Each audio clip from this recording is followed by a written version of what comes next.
নমস্কার, বাংলা বাজারে সবাইকে স্বাগত। আমি অনিকেত চট্টোপাধ্যায়। শুরু করছি আমাদের অনুষ্ঠান পলিটিক্স এবং জানিয়ে দিই আমাদের সন্ধ্যের অনুষ্ঠান মতামত শুরু হবে 6:30, 7টা, 7:30। আর আমাদের সকালবেলার অনুষ্ঠান ঠিক 8টার সময় পলিটিক্স। শুরু করছি পলিটিক্স। আমাদের আজকের শীর্ষক, কারা ঘটালো এই দিল্লির ধামাকা? অনেক অনেক প্রশ্নের উত্তর নেই। লালকেল্লা এলাকাটা দিল্লির হাই সিকিউরিটি জোন। সেখানে সমানে পুলিশের নজরদারি থাকে, সমানে। আচমকা গাড়ি চেকিং করা হয়, ব্যারিকেড করা থাকে, রয়েছে অজস্র সিসিটিভি ক্যামেরা। তাহলে এত সব সিকিউরিটি চেককে ফাঁকি দিয়ে গাড়ি, মানে ওই গাড়িটা কি করে ঢুকলো? এতক্ষণ সেটাকে পার্কিং করে রাখা সম্ভব হলো কিভাবে? একটা গাড়ি এতক্ষণ ধরে পার্কিং আছে, কেউ খেয়াল করবে না? একটা হাই সিকিউরিটি জোনে, এই ক্যাটাগরি এ জোনে কি করে বিস্ফোরণ ঘটাতে পারলো সন্ত্রাসবাদীরা? কদিন আগে এই মোদি শাহ বলেছিলেন তাদের নাকি সমূলে ধ্বংস করা হয়ে গেছে। রির কি হাড্ডি টুট গেয়া। তারা এলো কোথা থেকে? রাজধানীর ভেতরে ঢুকলো কি করে? আর সবচেয়ে বড় কথা হলো, যখন ট্রাম্প সাহেব ওনার মধ্যস্থতায় সিজ ফায়ারের সিদ্ধান্ত নেওয়া হয়েছে বলেছিলেন, তখন মোদিজি জানিয়েছিলেন অপারেশন সিন্দুর শেষ হয়ে যায়নি।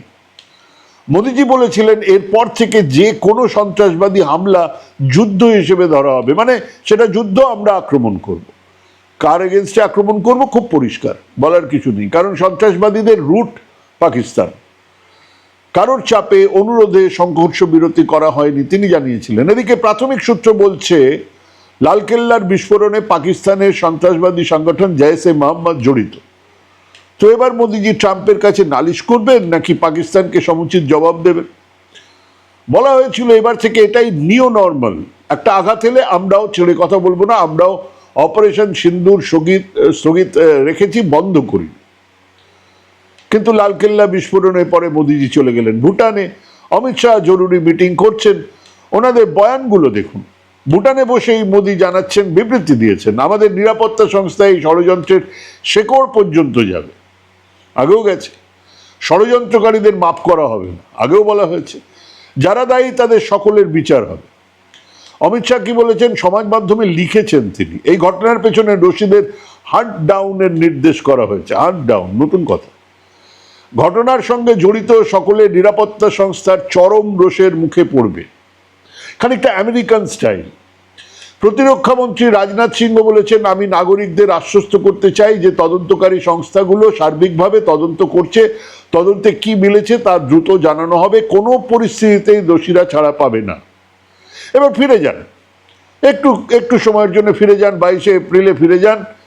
23শে এপ্রিল খবরের কাগজ খুলুন, পহেলগাঁওয়ের সেই নৃশংস হত্যাকাণ্ডের ঘটনা। হুবহু এক কথা দেখবেন এই মোদি শাহ রাজনাথ সিংয়ের, হুবহু এক কথা। সেদিনও বলেছিলেন একজনকে ছাড়া হবে না, শেকড় পর্যন্ত যাওয়া হবে। আজ অব্দি জানাই গেল না কারা ঢুকেছিল, কিভাবে ঢুকেছিল, কাদের সাহায্যে ঢুকেছিল, আর তাদের কি শাস্তি দেওয়া হয়েছে। আচ্ছা বেশ, আরো একটু পিছিয়ে যান। 14ই ফেব্রুয়ারি 2019 পুলওয়ামাতে 40 জন জওয়ানের মৃত্যু। সাফারি আর ডকুমেন্টারির কাজ ছেড়ে মাথায় টুপি পরে মোদিজি যা বলেছিলেন, দেশের স্বরাষ্ট্রমন্ত্রী যা বলেছিলেন, দেশের প্রতিরক্ষা মন্ত্রী যা যা বলেছিলেন, মিলিয়ে দেখে নিতে পারেন। 2-4টে শব্দের এধার ওধার ফারাক হতে পারে, বাকিটা হুবহু এক। কিন্তু পুলওয়ামার পরে বালাকোট সার্জিক্যাল স্ট্রাইক হয়েছিল, তাতে নাকি ধ্বংস করা হয়েছিল উগ্রপন্থীদের যাবতীয় ঠিকানা। পহেলগাঁওয়ের ঘটনা ঘটলো, মারা গেলেন নিরীহ নাগরিকেরা, বড় বড় কথা বলে শুরু হলো অপারেশন সিন্দুর। তাতে নাকি রিড় কা হাড্ডি ভেঙে দেওয়া গেছে সন্ত্রাসীদের। অন্তত সরকার, মোদি শাহের দল তাই দাবি করলেন। পাকিস্তান নাকি হাঁটু গেড়ে বসে কাঁপছে, আর তাই নাকি ওদের অনুরোধেই সিজ ফায়ার করা হলো। আজ আবার সন্ত্রাস, খোদ রাজধানীতে। মারা গেলেন এতজন নাগরিক, অথচ সরকার এখনো পর্যন্ত জোর গলায় এটা সন্ত্রাসবাদের কাজ বলে দাবি করছে না, কারণ করলেই তো অপারেশন সিন্দুরকে আবার শুরু করতে হবে। আর ওনারা বুঝেছেন আজকের এই দুনিয়াতে যুদ্ধ শুরু করা খুব সহজ নয়, বা শুরু করলেও শেষ করা আরো কঠিন। একটা যুদ্ধ শেষ করা নিয়ে তার একটা গ্রহণযোগ্য ব্যাখ্যা দিতে গিয়ে কাপড়ে চেপড়ে হয়ে যাচ্ছেন খোদ প্রধানমন্ত্রী। অমন বিদেশ বেড়ু বেড়ু করতে ভালোবাসেন যিনি, তিনি কেবল সামনে ট্রাম্প সাহেব এসে গেলে কি করে সামলাবেন, সব ভান্ডাফোড় হয়ে যাবার ভয়েই আসিয়ান সম্মেলনে গেলেনই না।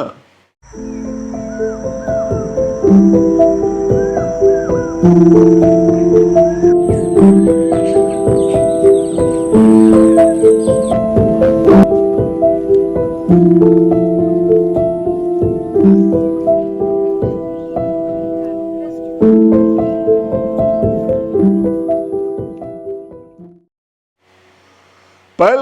২৭ জন মৃত্যুর পরে দিল্লিতে বেসরকারি হিসেবে এখনো পর্যন্ত ১৩ জনের মৃত্যু গোয়েন্দা ব্যর্থতা নিয়ে প্রশ্ন তুলছে বই কি। কংগ্রেসের মুখপাত্র পবন খেরা বলেছেন, দেশের আজকে আতঙ্কের আবহ, মানুষের মনে যে সমস্ত প্রশ্ন তৈরি হয়েছে তার জবাব দিতে হবে। তা তো হবেই, স্বাভাবিক। যে কোনো এরকম ঘটনা ঘটলে যে কোনো সরকারের সময় সেই জবাবদিহি তো তাকে করতেই হবে। আর সেই প্রশ্নের মুখে মোদী সরকারের শীর্ষ সূত্রে বলা হয়েছে যে কোনো সন্ত্রাসবাদী হামলাকে যুদ্ধ হিসেবে দেখা হবে বলে যে নতুন রণনীতি ঠিক হয়েছিল তা থেকে মোদী সরকার সরেনি। সেই সূত্রের দাবি অপারেশন সিঁদুর এখনো চলছে। তাই নাকি? অপারেশন সিঁদুর চলছে আর আমরা তা দেখতেই পাচ্ছি না। আর্মি অপারেশন চলছে আর নিরীহ মানুষ মারা যাচ্ছে। এবং দেখুন, মোদী সরকার লালকেল্লার বিস্ফোরণকে খোলাখুলি সন্ত্রাসবাদী হামলা বলছেই না কেন? এটা কি ঘরোয়া মামলা? অন্য কেউ অন্য কোনো গূঢ় উদ্দেশ্য নিয়ে ঘটিয়েছেন এই ঘটনা? তারাই বা কারা? তার সঙ্গে বিহারের নির্বাচনের সম্পর্ক ছিল না তো? যে গাড়িতে বিস্ফোরণ হয়েছে ২০১৪-তে, সেই গাড়িটা কিনেছিলেন মোহাম্মদ সালমান বলে একজন, যিনি আপাতত পুলিশ হেফাজতে। এবার তথ্য বলছে এই গাড়ি তিনি বেশ কয়েক বছর আগে আম্বালার দেবেন্দারকে বিক্রি করেছিলেন, দেবেন্দার নামে একজনকে। তো সেই দেবেন্দার গাড়ি খুব বেশি দিন নিজে ব্যবহার করেননি, তিনি আবার সেই গাড়ি বিক্রি করে দিয়েছিলেন সোনু নামে আরেকজনকে। সোনু আবার সেই গাড়ি তারিককে বিক্রি করে দিয়েছিলেন। চলতি বছরে ওই গাড়ি উমার নামে একজন কিনেছিলেন বলে দাবি করা হচ্ছে। মানে পাঁচবার হাত বদল হলো, শেষে কিনলেন পুলওয়ামার একজন বাসিন্দা। কিন্তু সেসব সিকিউরিটির রাডারে এলোই না। এবং এখনো কোনো সময় কাগজপত্রে নাম পরিবর্তন না হওয়ায় ওই মালিক কিন্তু সালমানই থেকে গেছে। এটা কি ইচ্ছে করে করা হয়েছে নাকি সত্যিই সালমান দোষী, তা কি জানা যাবে কোনোদিনও? জানা গেলে প্রমাণ করা যাবে, জানা নেই। তদন্তকারীরা দাবি করছেন, সোমবার বিস্ফোরণের সময় গাড়ির মধ্যে চালকের আসনে বসেছিলেন উমর। তিনি পুলওয়ামার বাসিন্দা, পেশায় চিকিৎসক। কারণ অ্যামোনিয়াম নাইট্রেট এবং আরডিএক্স উদ্ধার যে সমস্ত চিকিৎসকের যোগ আছে বলে দাবি গোয়েন্দাদের, সেখানে উমরের নামও আছে। একজন পুলওয়ামার বাসিন্দা গাড়ি কিনলেন, সেই গাড়িতে বসে এতটা বিস্ফোরক নিয়ে দিল্লি চলে এলেন, এক আত্মঘাতী হামলা হলো, তিনি মারা গেলেন। সত্যিটা কি? কারণ ৭ জন চিকিৎসকের মধ্যে যিনি একমাত্র মিসিং ছিলেন তিনিই উমর। সিসিটিভি ক্যামেরার ফুটেজ খতিয়ে দেখে দিল্লি পুলিশ মঙ্গলবার জানিয়েছে, সোমবার সকাল ৭টা ৩০ নাগাদ ফরিদাবাদে এশিয়ান হাসপাতালের সামনে গাড়িটাকে দেখা গেছে। বেশ, তার ৪৫ মিনিট পরে ৮টা ১৩-তে সেই গাড়ি বদরপুর টোল প্লাজা পেরিয়ে যেতে দেখা গেছে দিল্লিতে ঢুকেছে। ৮টা ২০ নাগাদ গাড়িটা ওখলার মোদি মিলের সামনে দেখা গেছে। সোমবার দুপুর ৩টে ১৯ নাগাদ সিসিটিভি ক্যামেরায় ফুটেজে দেখা যাচ্ছে গাড়িটা লালকেল্লা লাগোয়া পার্কিং লটে ঢুকে পড়লো। সেখানেই সন্ধ্যে ৬টা ৪৮ পর্যন্ত ছিল। উমর কোথায় ছিলেন? গাড়ি যিনি চালাচ্ছিলেন তিনি ভেতরে বসেছিলেন, বাইরে চলে গিয়েছিলেন, এ নিয়ে দ্বিধা আছে। তারপরে গাড়িটা যখন বের করা হলো তখন সেখানে হেভি ট্রাফিক ছিল। গাড়িটাকে দিনের বিভিন্ন সময়ে দারিয়াগঞ্জ, কাশ্মীরি গেটের কাছে, সুনেরি মসজিদ, যেন এই আমায় ধরো বলে উনি ঘুরে বেড়াচ্ছেন। এরকম হয় নাকি কখনো? লালকেল্লা, চাঁদনি চক চত্বরে পার্কিং এর আগে এই সমস্ত জায়গায় দেখা গেছে। বেশ কিছু সূত্রের দাবি গাড়িটাতে একজনই ছিলেন, তিনি পার্কিং করা অবস্থাতে গাড়ি থেকে একবারের জন্য নামেননি। কেন? কি ভাবছিলেন? তার কাছে মোবাইল ছিল? যদি থাকে তাহলে কি কমিউনিকেশন হয়েছিল? মোবাইল ছিল কিনা তাও জানা যায়নি। তিনি পার্কিং স্লিপ নিয়েছিলেন। এর মধ্যে ২৯ অক্টোবর বিকেল ৪টা ২০ একটা সিসিটিভি ক্যামেরার ফুটেজে দেখা গেছে ২৯ অক্টোবর উমর গাড়িটা নিয়ে একটা পলিউশন সার্টিফাই করা হয় সেরকম বুথের পাশে দাঁড়িয়ে আছেন একজন যুবক, যিনি শার্ট পরেছিলেন, বুথে যারা কাজ করে তাদের সঙ্গে কথা বলছেন। কিছুক্ষণ পরে আরো দুজন আসছেন।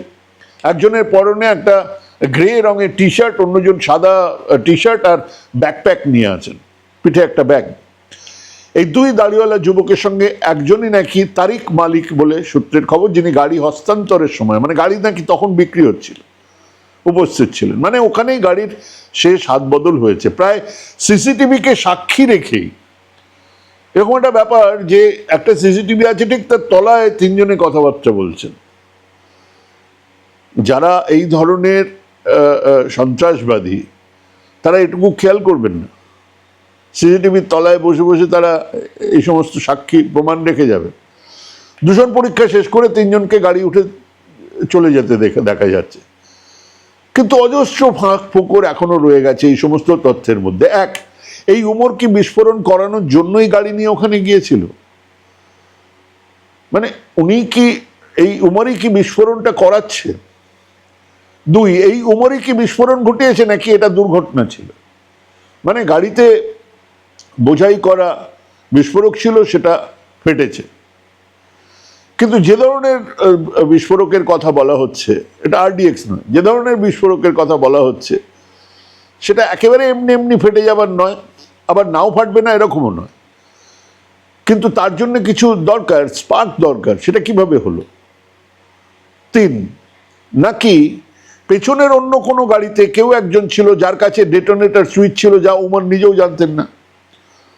তাকে বলা হয়েছে তুমি এটা নিয়ে বেরো, এখানে যাও, এখানে থাকো, এখানে ঘোরো, এখানে করো, পেছন থেকে পাঠানো হয়েছে, হতে পারে। চার, ওই বিস্ফোরণের জায়গাতে AK-47 একটা কার্টিজ পাওয়া গেছে, গুলি পাওয়া গেছে। বন্দুকটা কোথায়? নাকি বন্দুক ছাড়াই খালি গুলিটা নিয়ে ঘুরে বেড়াচ্ছিল কেউ? 5 নম্বর, নাশকতা যদি লক্ষ্য হয়, যদি এটা টেরর অ্যাক্ট হয়, তাহলে বিস্ফোরণের স্প্লিন্টার নেই কেন? বিস্ফোরণ সুভাষ মার্গে কেন? সারা দিন দিল্লিতে যে গাড়িটা ঘুরে বেড়ালো, আর এত জনবহুল এলাকাতে সেটাকে ঘটানো যেত, অপেক্ষাকৃত কম জনবহুল এলাকাতে কেন ঘটানো হলো সুভাষ মার্গে? 6জন ডাক্তার ধরা পড়লেন, পুলওয়ামার উমরের কথা জানা গেল, ছবি তো ছিলই, তাহলে তার আগের দিনই বা তার আগের দিন মানে 2 দিন আগে লুকআউট নোটিশে থাকা উচিত ছিল এই উমরের ছবি। অন্তত হাই সিকিউরিটি জোনে তো এই ছবি পাঠানোই উচিত ছিল। ছিল কি? 7, এখনো পর্যন্ত আমরা কিছু এজেন্সি আর পুলিশের কাছ থেকেই তথ্য পাচ্ছি সন্ত্রাস দমন আইন মানে ইউএপিএতে তাদের গ্রেপ্তারও করা হয়েছে, কিন্তু সরকারের কোনো তরফ থেকে এই ঘটনাকে এক টেরর অ্যাটাক কেন বলা হচ্ছে না? এসব নানান প্রশ্ন ঘিরে থাকা এই বিস্ফোরণের আসল চেহারা আমাদের সামনে কি কোনোদিনও আসবে? কিন্তু আবার আমরা দেখলাম ভোটের আগেই ফাটলো। হ্যাঁ, সেই প্রশ্নটাও জুড়ে গেল। এই মোদি জমানাতে ভোটের আগেই ফাটে কেন প্রত্যেকবার? যে ঘটনাগুলো ঘটছে সেগুলো ভোটকে কেন্দ্র করে বা ভোটের আগেই সেগুলোকে ঘটছে কেন? কার হাত, কিভাবে হচ্ছে, কিচ্ছু জানা নেই। কিন্তু প্রত্যেকটা ঘটনা ঘটার পরে বলা হচ্ছে শেকড় পর্যন্ত যাওয়া হবে এবং আমরা টেররিস্টদের রিড় কি হাড্ডি, শিরদাঁড়া ভেঙে দিয়েছি। শিরদাঁড়া ভাঙার পরে কমাসের মধ্যে তারা আবার ঢুকছেন, দিল্লির মতন হাই সিকিউরিটি জোনে এসে বোমা ফাটিয়ে চলে যাচ্ছে। ভাবতে হবে, ভাবুন, ভাবতে থাকুন, ভাবা প্র্যাকটিস করুন। ভালো থাকবেন, সুস্থ থাকবেন। আজকে এখানেই শেষ করছি। নমস্কার।